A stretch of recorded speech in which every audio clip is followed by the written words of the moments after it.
2 दिवसापूर्वी एका बिल्डरला आर्थिक गुन्हे शाखेचे प्रमुख हरिभाऊ खाडे यांनी 1 कोटी रुपयाची मागणी केली होती.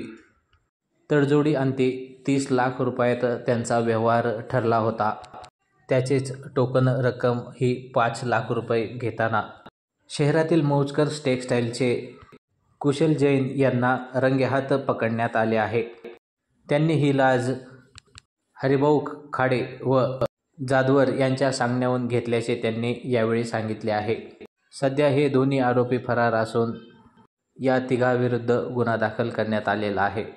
याविषयी अधिक तपास लाचलुचपत प्रतिबंधक विभागाचे पथक यांनी आर्थिक गुन्हे शाखेचे पोलीस निरीक्षक यांच्या किरायाने राहत असलेल्या फ्लॅटवर झडती घेतली असता त्यांच्याकडे 1,08,00,000 रुपये नगदी तसेच 970 ग्रॅम सोने, 5.5 किलो चांदी तसेच स्थावर मालमत्ता बारामती, इंदापूर, परळी या ठिकाणी व्यापारी गाळे तसेच फ्लॅट प्लॉट असल्याचे इतर मालमत्तेचे कागदपत्रे मिळून आले आहे.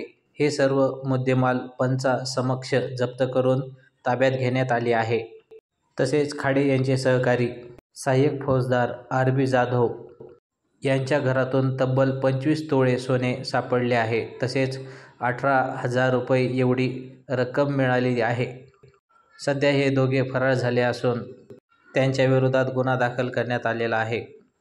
हा सर्व प्रकार घडल्यानंतर लगेच पोलीस अधीक्षक नंदकुमार ठाकूर यांनी या दोघांना सेवेतून निलंबित केले असून या संदर्भातचा पुढील तपास सुरू करण्यात आला आहे.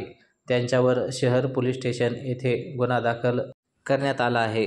नेमकं बीडच्या मल्टीस्टेटवाल्यांकडून अशा प्रकारे लाचेच्या स्वरूपात 1 कोटी रुपयाची जर मागणी होत असेल तर बीडच्या इतर गुन्ह्यांमध्ये देखील सहकार्य करण्यासाठी किती लाच घेतली जात असल्याचे देखील यावेळी बोलले जात आहे. या सर्व प्रकारामुळे खाकी बदनाम झाली असून अशा प्रकारच्या तडजोडी करणाऱ्या पोलीस निरीक्षकांना नेमकं कोण पाठीशी घालत आहे हा देखील मोठा सवाल या निमित्ताने उपस्थित केला जात आहे.